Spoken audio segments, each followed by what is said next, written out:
आगामी त्रिस्तरीय पंचायत चुनाव को सकुशल संपन्न कराने हेतु अपर पुलिस महानिदेशक महोदय के आदेश के क्रम में पुलिस अध्यक्ष आरपी सिंह द्वारा समस्त थानों को बलवा मॉक ड्रिल अभ्यास कराने हेतु निर्देशित किया गया था।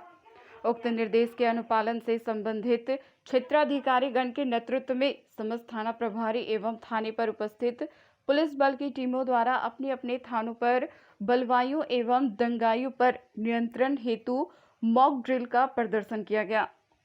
इस दौरान समस्त पुलिस बल को अश्रु gas, pellet gun, rubber bullet gun, anti riot gun का अभ्यास कराते हुए इनका फायरिंग प्रशिक्षण भी कराया गया एवं किसी भी शांति व्यवस्था ड्यूटी में शांति भंग करने वालों के विरुद्ध न्यूनतम बल प्रयोग के साथ प्रभावी नियंत्रण किया जाने के संबंध में बताया गया।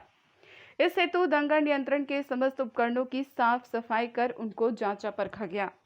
सीतापुर से सतीश कुमार सिंह की रिपोर्ट।